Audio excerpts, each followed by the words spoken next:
Hi friends, welcome back to our channel. ఇవాళ day 4 of our 90 days free EPFO course అండి. ఇవాళ topic వచ్చేసి మనం లాస్ట్ క్లాస్లో బేసిక్ అకౌంటింగ్ కాన్సెప్ట్స్ గురించి డిస్కస్ చేసుకున్నాం కదా, దాని మీద ఇప్పుడు ఎంసీక్యూస్ అనేది డిస్కస్ చేసుకుందాం. ఈ ఎంసీక్యూ సెషన్ అనేది 2 పార్ట్స్లో డివైడ్ చేయడం జరుగుతుంది. బాగా లెంతీ అయిపోతుందనే ఉద్దేశంతో 20 క్వశ్చన్స్ ఈ పార్ట్లోనే, ఇంకో 20 క్వశ్చన్ నెక్స్ట్ పార్ట్లోనే పెడతానండి. Let's start our session. First question, which is prepared for showing the financial position of the business, summarizing its assets and liabilities at a given date.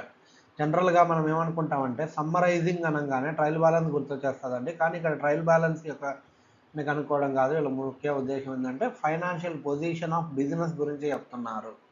So ఇక్కడ financial position గురించి అని వినపడంగానే మనకు చెప్పేది ఏంటంటే, profit తెలుసుకోవాలనుకుంటే profit and loss account create చేస్తాం. మన దాంట్లో క్యాష్ ఎంత వచ్చింది, క్యాష్ ఎంత పోయింది అని తెలుసుకోవాలనుకుంటే క్యాష్ ఫ్లో స్టేట్మెంట్ అనేది తీసుకుంటాం. Next statement of share holders equity అంటే మన క్యాపిటల్ ఏంటి అనేది. మన బిజినెస్ యొక్క పొజిషన్ తెలుసుకోవాలనుకుంటే ఎప్పుడైనా కానీ మనం బ్యాలెన్స్ షీట్ అనేది ప్రిపేర్ చేస్తాము. సో ఇక్కడ మనకి కావాల్సిన ఆన్సర్ వచ్చేసి ఆప్షన్ 2 బ్యాలెన్స్ షీట్ అనేది. సో సమ్మరైజింగ్ అనగానే స్ట్రైట్ అవే ట్రయల్ బ్యాలెన్స్ పెట్టేస్తారు. కొంచెం చూసుకోవాలి, ఇది మొత్తం క్వశ్చన్ చదివితే కానీ మనకు అర్థం కాదు. Next question number 2. Which qualitative characteristics of accounting information is reflected when accounting information is clearly presented? మనం అకౌంటింగ్ ఇన్ఫర్మేషన్ అనేది క్లియర్గా ప్రజెంట్ అయితే ఏ క్వాలిటేటివ్ క్యారెక్టరిస్టిక్స్ అనేది అకౌంటింగ్ ఇన్ఫర్మేషన్ రిఫ్లెక్ట్ చేస్తుంది అని. మనకి క్వాలిటేటివ్ క్యారెక్టరిస్టిక్స్ అంటే ముఖ్యంగా 4 ఉన్నాయి కదండి: relevance, comparability, reliability and understandability. మనకు అకౌంటింగ్ ఇన్ఫర్మేషన్ అనేది ఎప్పుడైనా సరే క్లియర్గా ప్రజెంట్ చేసాము అంటే అకౌంటింగ్ ఇన్ఫర్మేషన్ ఎలా ఉంటుంది అంటే మిగిలిన వాళ్ళకి అర్థం చేసుకోవడానికి చాలా అనుగుణంగా ఉంటుంది. మనం ఇన్ఫర్మేషన్ అనేది చాలా నీట్గా ఇచ్చాం కాబట్టి ఎవరైనా అర్థం చేసుకోగలుగుతారు. సో అందుకని అప్పుడు రిఫ్లెక్ట్ అయ్యే క్యారెక్టరిస్టిక్స్ని ఏమంటారంటే అండర్స్టాండబిలిటీ అంటారు. So option 1 understandability is the correct answer. Next question number 3. Which of the following term increases capital? Capital ఎప్పుడు పెరుగుద్దండి? ఏదర్ మన అడిషనల్ క్యాపిటల్ ఓనర్ ఇంట్రడ్యూస్ చేసినా సరే, లేదా మనం వ్యాపారం చేస్తాం కదా, వ్యాపారం చేసిన ప్రాఫిట్ ఎంత ఫైనల్గా ఎవరికి చెందుద్ది? ఓనర్కి చెందుద్ది. ఓనర్కి చెందిందంటే ఓనర్ తీసుకొని వెళ్ళాడు కదా, మళ్ళీ మన బిజినెస్కి సంబంధించిన ప్రాఫిట్ కాబట్టి బిజినెస్లోనే చూపిస్తాం. సో ప్రాఫిట్ అండ్ లాస్ అకౌంట్లో వచ్చిన ప్రాఫిట్ని బ్యాలెన్స్ షీట్కి మనం ట్రాన్స్ఫర్ చేసి క్యాపిటల్లో యాడ్ చేస్తాం.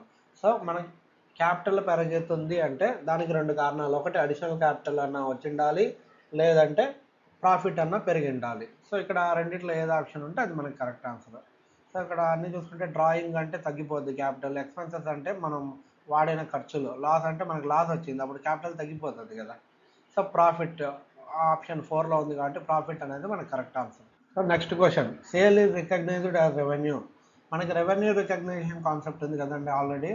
మనకి క్యాష్ ముందు వచ్చినా సరే మనం రికార్డ్ చేయకూడదు, లేదంటే సేల్ క్రెడిట్లో చేసేసాము, క్యాష్ ఎప్పుడో వచ్చిందంటే అప్పుడు కూడా మనం చేయడానికి కుదరదు. సేల్ ఎప్పుడు రికగ్నైజ్ చేస్తామంటే ఎప్పుడైతే మన ట్రాన్సాక్షన్ అనేది కంప్లీట్ అవుతుందో. ట్రాన్సాక్షన్ ఎప్పుడు కంప్లీట్ అవుతుంది?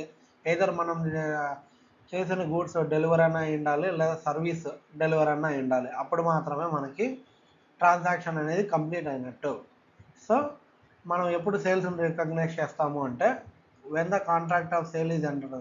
కాంట్రాక్ట్ ఎంటర్ అయినప్పుడు కాదు, at the point of sale of service.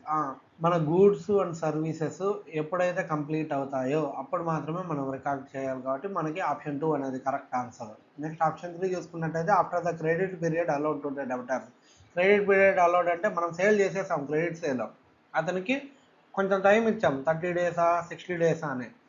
ఆ టైం ఇచ్చినాక అతను పే చేస్తే అప్పుడు కాదండి, మనము అతనికి ఎప్పుడైతే సేల్ చేసేసామో అప్పుడే. After money is collected from the customer.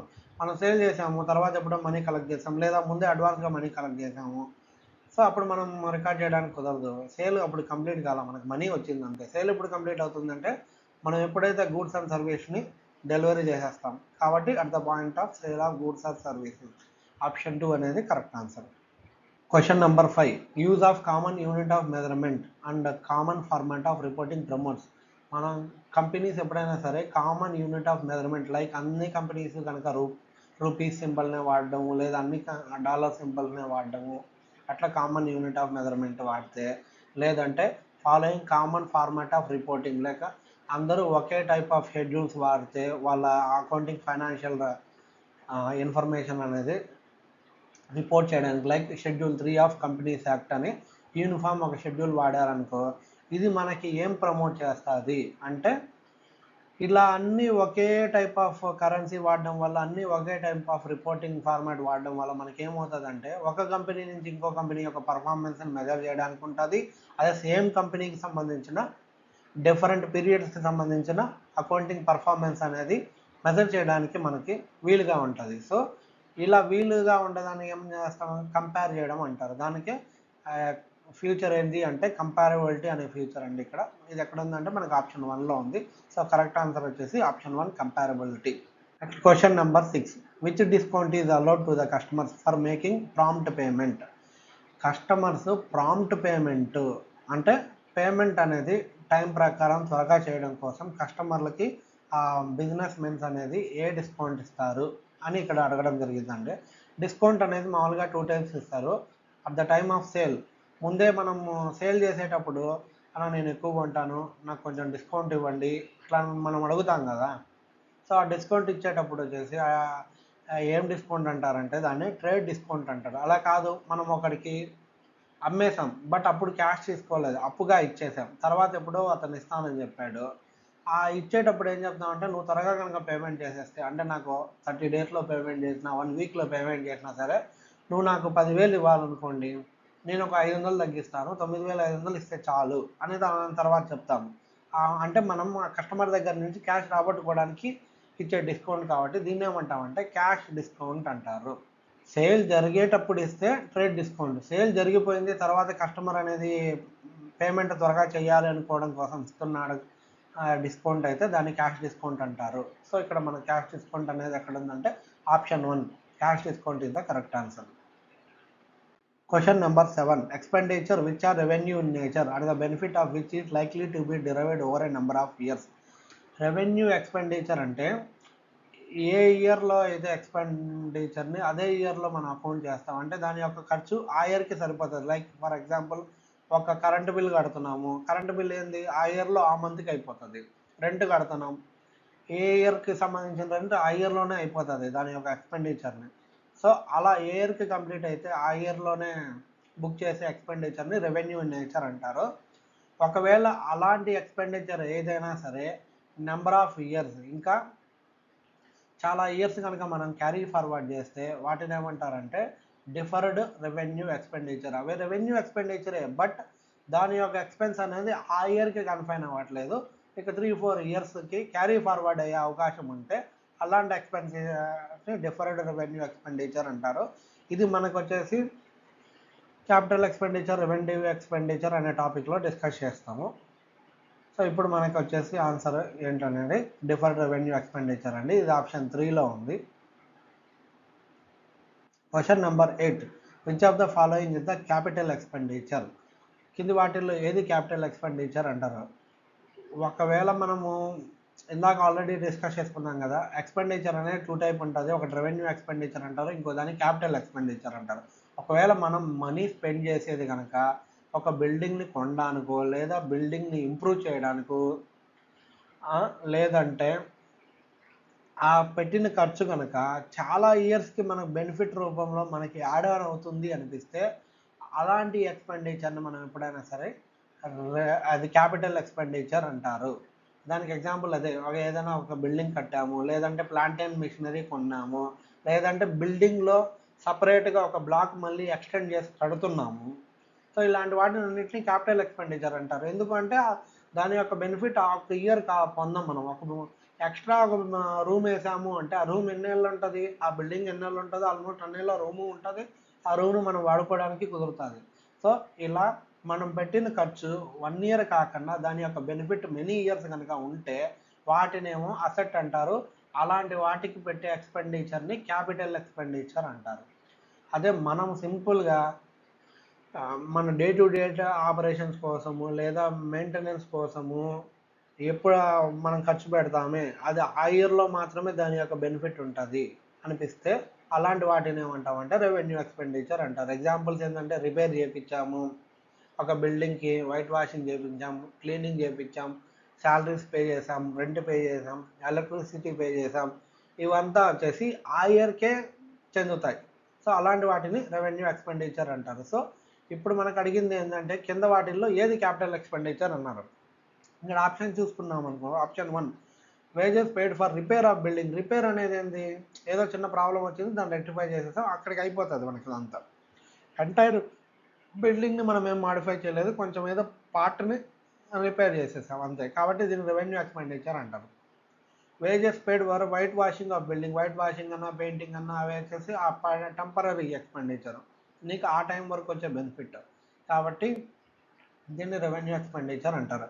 Wages paid for construction of building. Building కడుతున్నాం, ఒక బిల్డింగ్ కడుతున్నాం అంటే దానికి ఒక వేజెస్ పే చేస్తాం కదా. ఈ బిల్డింగ్ ఒక లైఫ్ అనేది ఒక 30 years ఉందనుకోండి, అంటే ఇక్కడ వేజెస్ ద్వారా మనము ఇంకర్ అయిన ఎక్స్పెండిచర్ యొక్క బెనిఫిట్ అనేది మనకి 30 years బిల్డింగ్ రూపంలో వస్తుంది, కాబట్టి ఇలాంటి ఎక్స్పెండిచర్ని ఏమంటామంటే క్యాపిటల్ ఎక్స్పెండిచర్ అండి. మనకి ఆప్షన్ 3 అనేది ఇక్కడ కరెక్ట్ ఆన్సర్. నెక్స్ట్ ఆప్షన్ 4 చూసుకున్నట్టయితే wages paid for cleaning of building. Building clean చేసేసాం కాబట్టి ఆ బిల్డింగ్ యొక్క ఇంప్రూవ్మెంట్ అప్పుడు మాత్రం ఉంటుంది. నెక్స్ట్ కొన్ని రోజుల తర్వాత మళ్ళీ బిల్డింగ్ యొక్క రూపురేఖలు అనేది మారుతాయి, మళ్ళీ క్లీన్ చేసుకోవాల్సి వస్తూ ఉంటుంది. సో ఇలాగ రికరింగ్ అయ్యే ఎక్స్పెండిచర్ అన్నింటినీ ఏమంటారంటే రెవెన్యూ ఎక్స్పెండిచర్ అంటారు. సో ఇక్కడ మనకు అడిగింది క్యాపిటల్ ఎక్స్పెండిచర్ కాబట్టి option 3 wages paid for construction of building is the correct answer. Question number 9 which of the following is a current liability. Current liability అంటే ఏ లయబిలిటీస్ అయితే, లయబిలిటీస్ మొత్తం 2 types అండి. Short term liability అంటారు, long term liability అంటారు. Short term liability అంటే with in 12 months కనుక, అంటే 1 year లోపు పే చేసే ఏ లయబిలిటీస్ అన్నా కానీ షార్ట్ టర్మ్ లయబిలిటీస్ అంటారు. వీటికి ఇంకో పేరే కరెంట్ లయబిలిటీస్ అంటారు. అదే 12 months కంటే ఎక్స్ట్రా ఏదైనా టైం తీసుకొని పే చేయాల్సి వస్తే వాటిని ఏమంటారంటే నాన్ కరెంట్ లయబిలిటీ అంటారు, లేదా లాంగ్ టర్మ్ లయబిలిటీ అంటారు.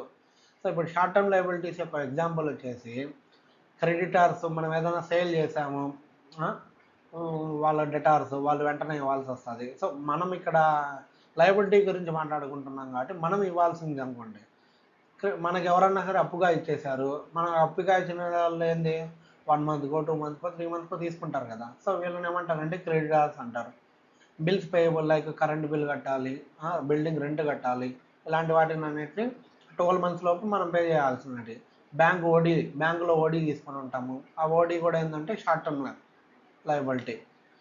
సో ఇలా ఏవైతే విత్ ఇన్ 12 monthsలో చేస్తామో వాటిని కరెంట్ లయబిలిటీస్ అంటారు. అదే లాంగ్ టర్మ్ లయబిలిటీస్ అంటే లైక్ డిబెంచర్స్ అలాంటివి తీసుకున్నాము, debentures, next long term loans తీసుకున్నాము, ఎప్పుడైనా అప్పు తీసుకుంటాము, అప్పు వచ్చి నేను 12 monthsలో కట్టానండి, నాకు కొంచెం టైం కాదు 3 years 4 years కడతానంటాము, అలాంటి లయబిలిటీస్ ఏమంటారంటే లాంగ్ టర్మ్ లయబిలిటీస్ అంటారు.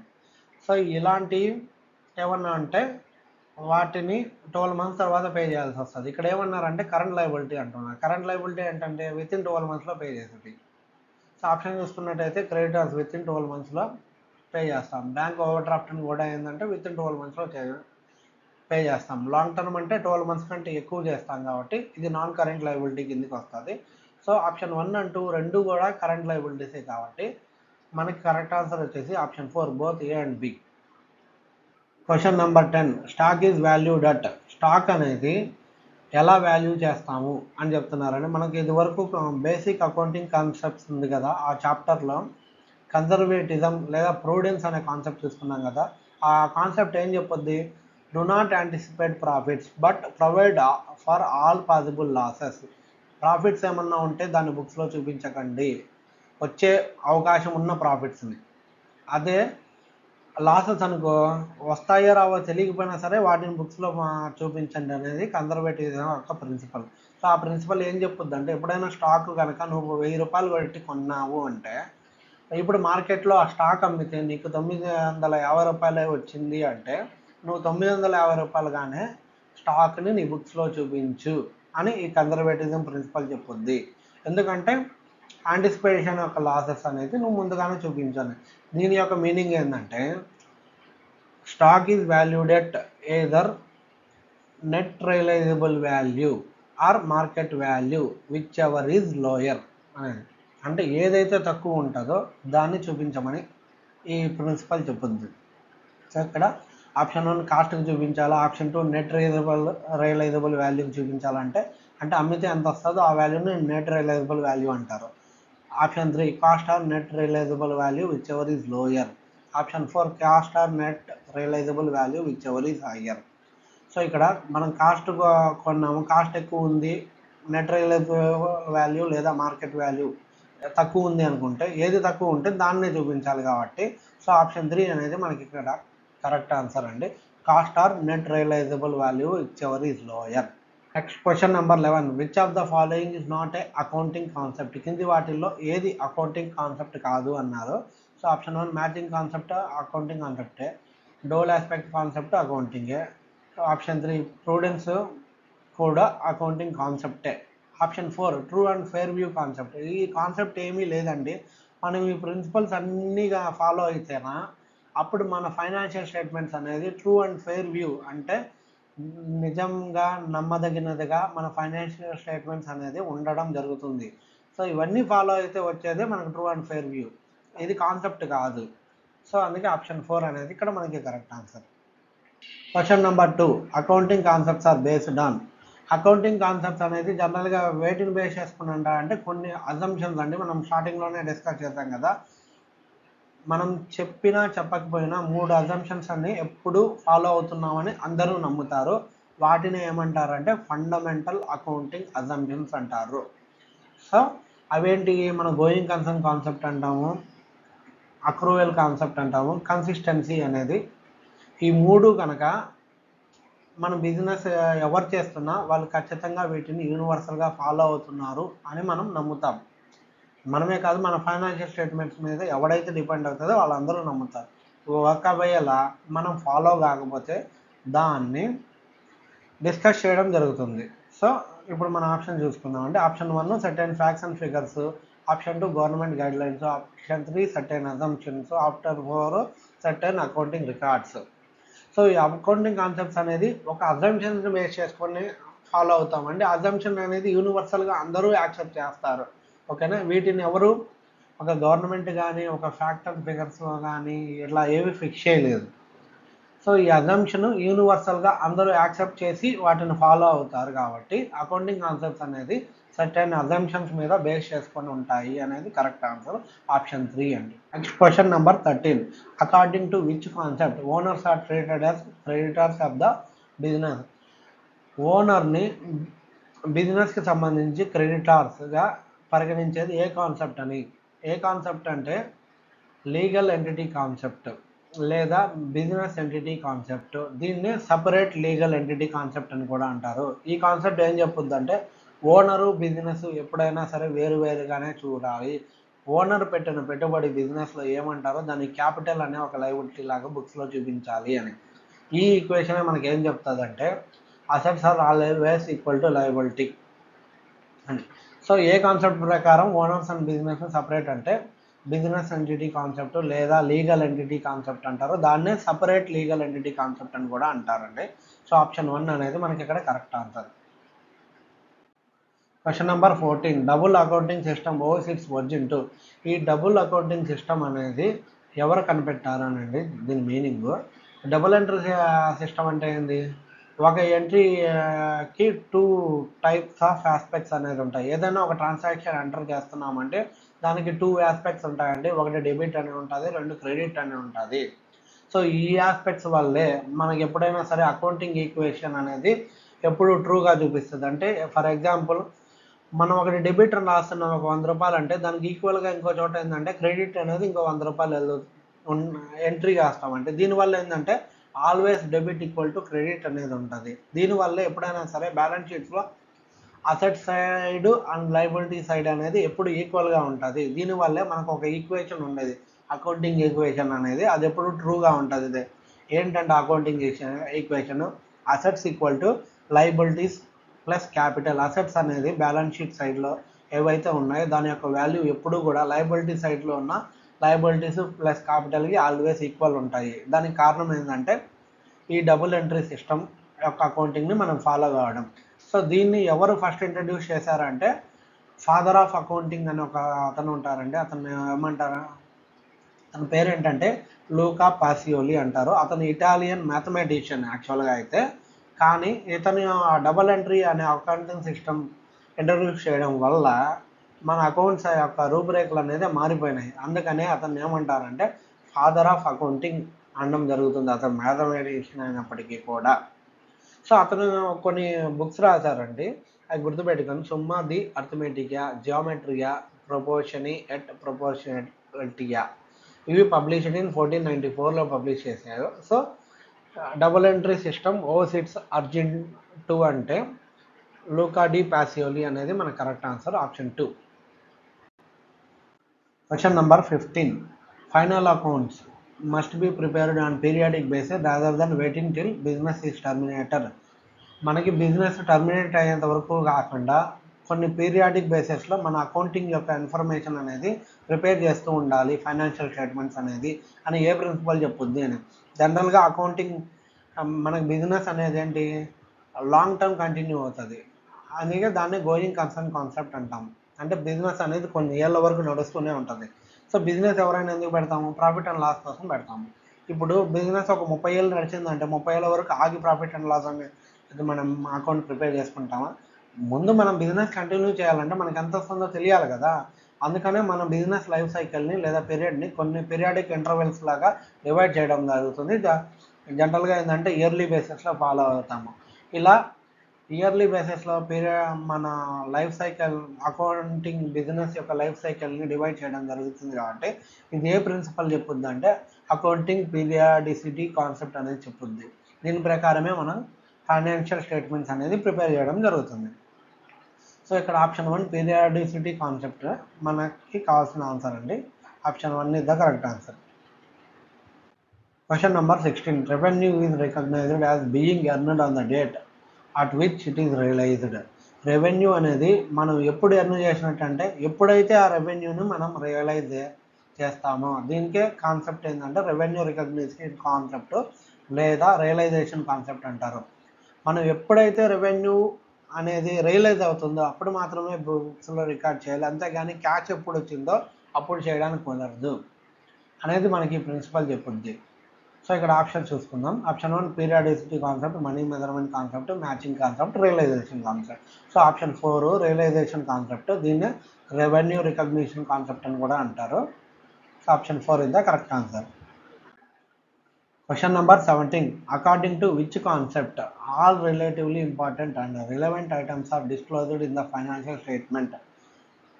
మనకి ఏ కాన్సెప్ట్ ప్రకారం రిలేటివ్లీ ఇంపార్టెంట్ అండ్ రిలవెంట్ అని అనుకున్న ఐటమ్స్ అన్నిటిని మనం వచ్చేసి ఫైనాన్షియల్ స్టేట్మెంట్లో డిస్క్లోజ్ చేస్తాము అని. రిలేటివ్లీ ఇంపార్టెంట్ అనగానే మనకు గుర్తు రావాల్సింది ఏంటంటే మెటీరియాలిటీ కాన్సెప్ట్. మెటీరియాలిటీ కాన్సెప్ట్ ఏంటంటే వేటిని నువ్వు నార్మల్ అకౌంటింగ్ ప్రొసీజర్ ప్రకారం నువ్వు ఫాలో అవ్వాలి, ఫైనాన్షియల్ స్టేట్మెంట్లో చూపించుకోవాలి. వేటిని నువ్వు ఫాలో అవ్వాల్సిన లేదు, డైరెక్ట్గా ఎక్స్పెన్స్ రూపంలో చేసేయాలి అని మనం ఒక స్టాప్లర్ ఎగ్జాంపుల్ చెప్పుకున్నాం కదా. ఒక 200 పెట్టి స్టాప్లర్ కొనుక్కున్నాము, దాన్ని ఏం చేయాలంటే అసెట్ లాగా ట్రీట్ చేయాల్సిన పనిలే, అది ఎందుకంటే చాలా చిన్న అమౌంట్.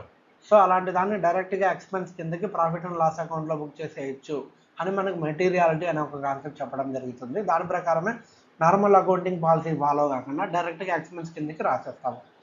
సో ఇక్కడ మన ఆప్షన్ చూసుకున్నట్టయితే ఆప్షన్ 3లో మనకు మెటీరియాలిటీ కాన్సెప్ట్ అనేది ఉంది కాబట్టి సో ఆప్షన్ 3 అనేది మనకు correct answer.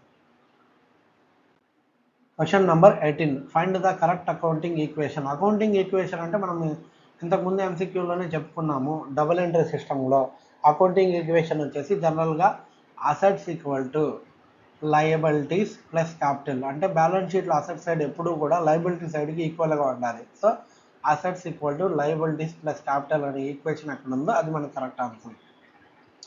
So assets minus liabilities అంటే అసెట్స్ లయబిలిటీస్ అటువైపు పంపిస్తే ఏమవుతుంది అంటే assets equal to liabilities plus capital అనేది మన అకౌంటింగ్ ఈక్వేషన్కి టాలీ అవుతుంది కాబట్టి సో ఇక్కడ ఆప్షన్ 1 అనేది మనకి కరెక్ట్ ఆన్సర్ అండి. So assets are always equal to liabilities plus capital, దాన్ని assets minus liabilities equal to capital అని కూడా అనుకోవచ్చు మనం. Question number 19.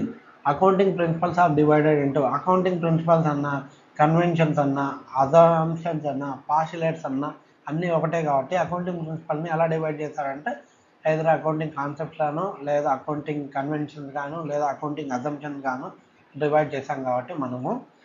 So option 4 all of the above అనేది మనకి correct answer. Question number 20.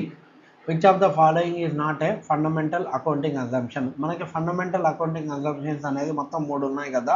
Going concern concept, accrual concept, consistency concept, ఈ మూడింటిని ఏమంటామంటే ఫండమెంటల్ అకౌంటింగ్ అజంప్షన్స్ అంటారు.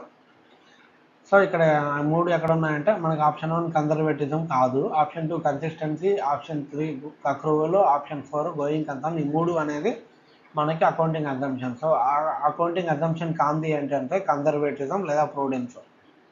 సో ఆప్షన్ 1 అనేది ఇక్కడ మనకు కావాల్సిన answer. That's all for the day అండి.